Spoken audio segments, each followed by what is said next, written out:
There are two views of the Israeli military, what you hear in most of the media and the truth. I'm going to tell you the truth. I was the commander of British forces in Afghanistan. I have fought in combat zones around the world, including Northern Ireland, Bosnia, Macedonia, and Iraq. I was also present throughout the conflict in Gaza in 2014. Based on my experience and on my observations, the Israel Defense Force, the IDF, does more to safeguard the rights of civilians in a combat zone than any other army in the history of warfare. Why is this so? Firstly, Israel is a decent country with Western values run on democratic principles. Israel has no more interest in war than Belgium does. In fact, Israel has never started a war. The only reason it ever goes to war is to defend itself. And it has to defend itself because, unlike Belgium, it is surrounded by countries and armed groups that want to destroy it. Secondly, Judaism, with its unsurpassed moral standards, remains a major influence on the citizens of Israel. I say this as a non-Jew. Thirdly, the army is composed overwhelmingly of citizen soldiers. Israel's a small country with a small professional army. To fight a war, it depends on its conscripts and its reservists. These are ordinary citizens, from professors to plumbers, called upon to defend their homes. They don't want to be fighting, and they don't want to harm others.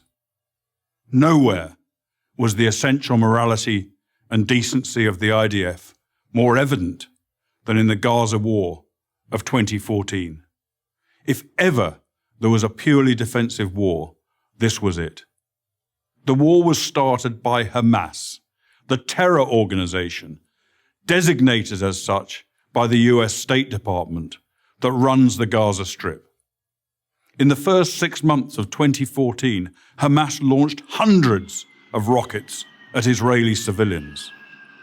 After repeated warnings from Israel to stop, the Israeli Air Force finally conducted precision strikes to halt the rocket fire, and the IDF advanced into Gaza to destroy a network of terror tunnels that Hamas had constructed to attack Israeli communities near the Gaza border. The IDF took extraordinary measures to give Gaza civilians notice of targeted areas, dropping millions of leaflets, broadcasting radio messages, sending texts, and making tens of thousands of phone calls.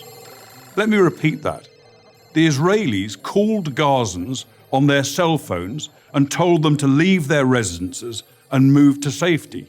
Never in the history of warfare has an army phoned its enemy and told them where they're going to drop their bombs. Many IDF missions that could have taken out Hamas military capabilities were aborted to prevent civilian casualties, increasing the risk to Israeli citizens and soldiers. Despite all of this, of course innocent civilians were killed. Every war is chaotic and confusing, and mistakes are frequent. But mistakes are not war crimes. Hamas, on the other hand, committed war crimes as official government policy. Hamas deliberately positioned its military assets among the civilian population, hiding weapons in schools and hospitals, and placing rocket launchers alongside apartment buildings, then forced those civilians to stay in areas they knew would be attacked. They also instructed their people to report the lie that every Gazan killed was a civilian, even if they were actually fighters. And if there were no civilian deaths, Hamas made them up. Numerous internet sites show Palestinians elaborately staging sniper victims and smashed ambulances, among other phony horrors. It's so common, there's even a term for it, Pallywood, as in Palestinian Hollywood. Ironically, it's the leaders of Hamas themselves who best understand the extraordinary measures the IDF will take to protect innocent civilians. They take full advantage of Israel's decency and adherence to the laws of war. No army takes such risks in order to protect civilians as the Israeli army does. I say this as a professional soldier. I say it because it's true, and people who care about truth should know it. I'm Colonel Richard Kemp for Prager University.